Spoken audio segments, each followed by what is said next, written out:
Alhamdulillahi Rabbil Alameen, wassalatu wassalamu ala khatimin nabiyyin wa ala alihi wa sahbihi ajma'in, amma ba'd. Fa'udhu billahi minash shaitanir rajim, bismillahir rahmanir rahim.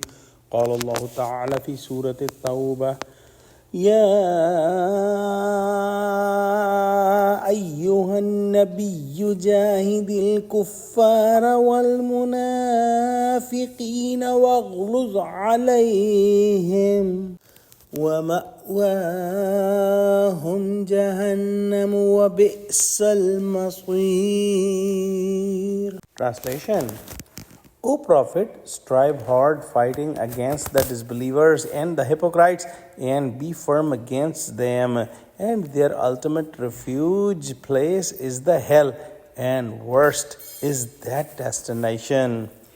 The meaning of jihad is abused at a large level in the world, but the real meaning of jihad is to defend with extreme efforts against something which is evil and which is not good. Jihad does not always mean that fighting and killing someone. The meaning of jihad is abused in today's world, especially by Western media, but those who understand the Arabic know that it means struggle against something that is evil.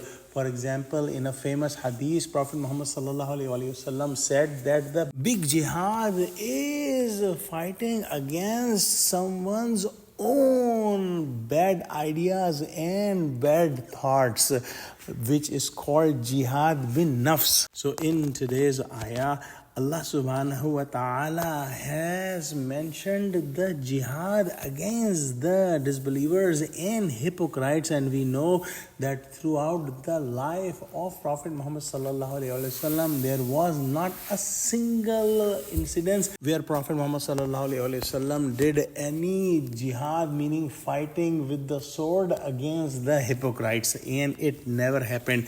So the jihad could be with tongue, it could be with one's pen and writing, could be with something else, and could also be with the sword or weapons.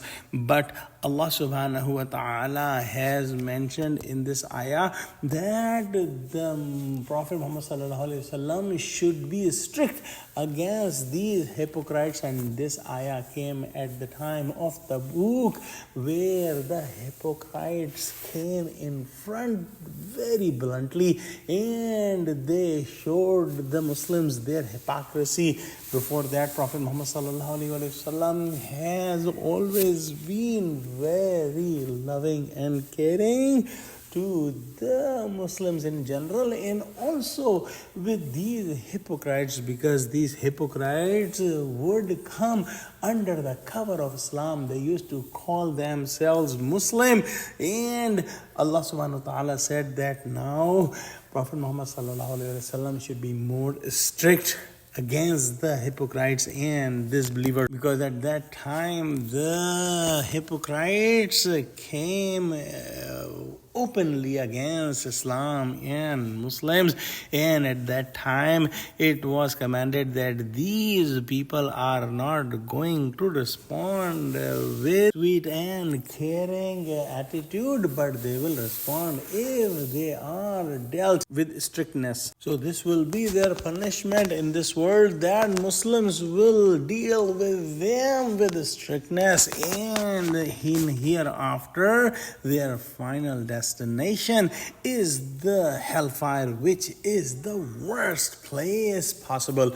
Let's pray Allah subhanahu wa ta'ala give us true understanding of Quran, connect us with the truthful people, and save us from any hint of hypocrisy in ourselves. Ameen. Wa akhiru da'wana alhamdulillahi rabbil alameen. Assalamu alaikum wa rahmatullahi wa barakatuhu.